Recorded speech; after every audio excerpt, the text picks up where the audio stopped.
Hi everyone, welcome to my channel Literary Pages. In this video, I am going to discuss the Romantic age in English literature. The Romantic age began in 1798 with the publication of the Lyrical Ballad.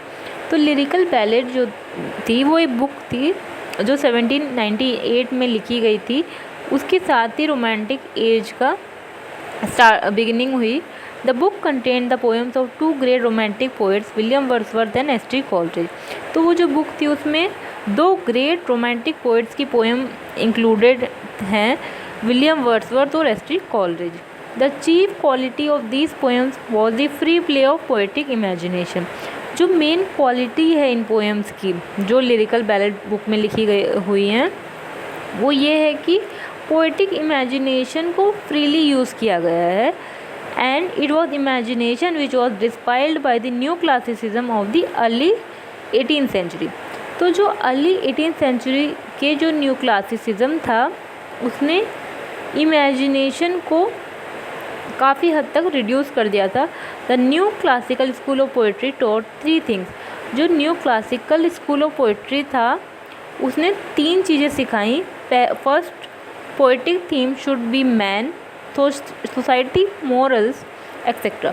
तो पहला क्या था कि poetic theme जो है वो man के बारे में होनी चाहिए, सोसाइटी की मॉरल्स के बारे में होनी चाहिए. सेकंड है poetry should teach and delight, कि पोइट्री को कुछ सिखाना चाहिए और खुशी प्रोवाइड करनी चाहिए. Third, it's forms and rules must be those of the ancient classic. तो जैसे एंशिएंट क्लासिक्स में फॉर्म्स और रूल्स थे उसी तरीके की पोइट्री लिखी जानी चाहिए. But the Romantics rejected all these teachings. लेकिन जो रोमांटिक्स थे उन्होंने ये सारी टीचिंग्स को रिजेक्ट कर दिया. They expressed and adopted the view that poetry should be absolutely free from all the kinds of restraints whatever. तो रोमांटिक्स ने बोला कि पोइट्री को हर तरीके के जितने भी रेस्ट्रेंट्स है, जितनी भी बाधाएं थी, उन सब से फ्री होकर लिखा जाना चाहिए. And the romantic movement showed itself openly in the preface and the poems of the lyrical ballad.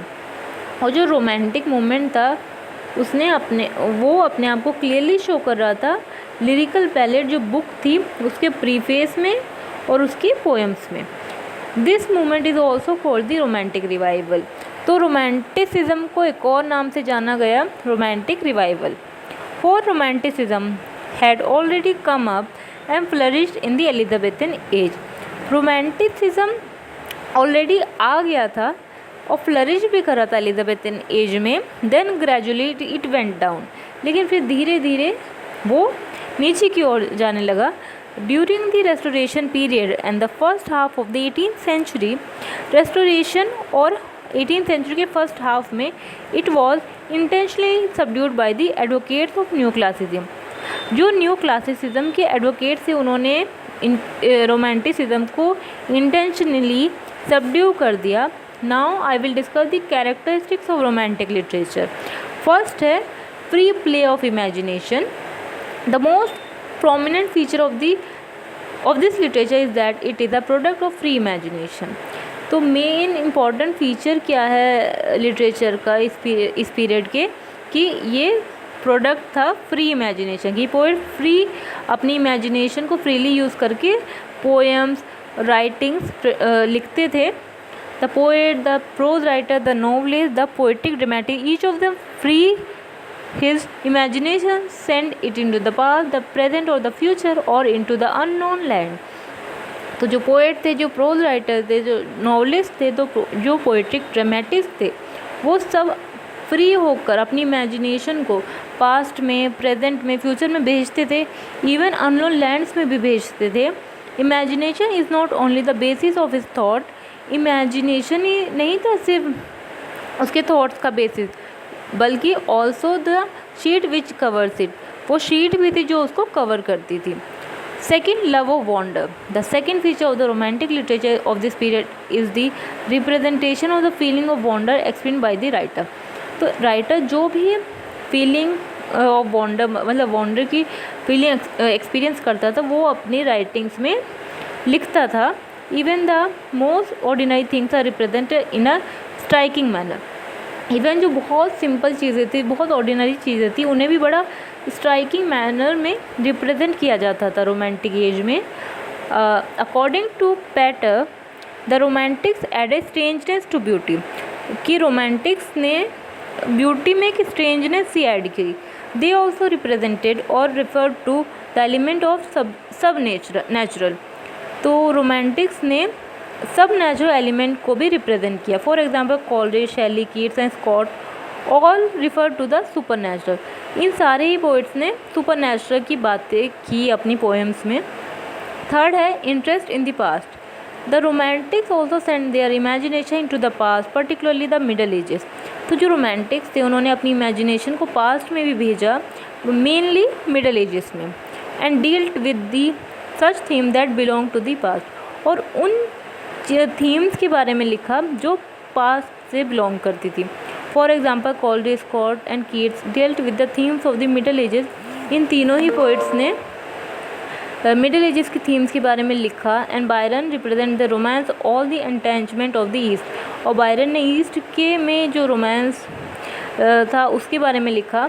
Love of nature, fourth point, the romantic reflected great love of nature in their writing. तो Romantics जो थे वो अपनी writings में great love of nature show करते थे। Wordsworth was a high priest of nature. Wordsworth जो थे वो नेचर के बहुत हाई प्रीस्ट माने जाते थे, पुजारी माने जाते थे नेचर के। Coleridge, Byron, Shelley and Keats, all of them loved nature.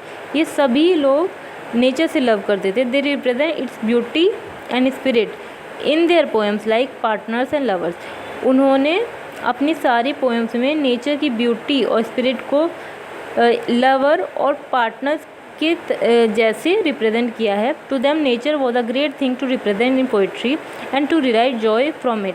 उनके लिए नेचर एक बहुत अच्छी चीज़ थी अपनी पोइट्री में रिप्रेजेंट करने के लिए और उससे खुशी प्राप्त करने के लिए।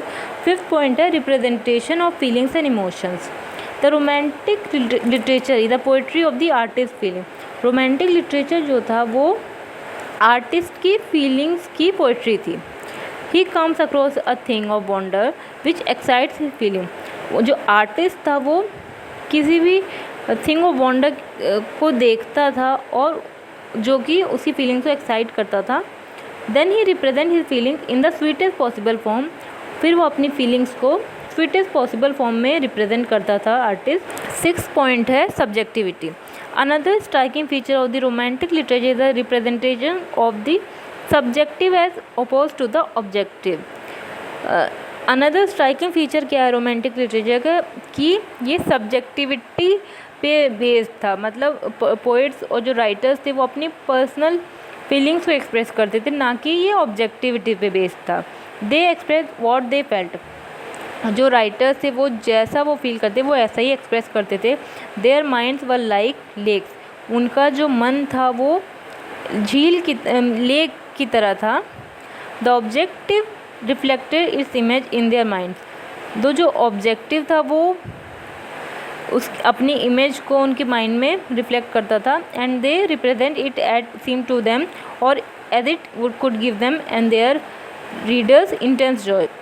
और वो उसको ऐसे रिप्रेजेंट करते थे किसी भी ऑब्जेक्ट को जैसा उनको वो लगता था, और इस तरीके से वो रिप्रेजेंट करते थे जिससे कि वो उनको और उनके रीडर्स को जॉय प्रोवाइड कर सकें।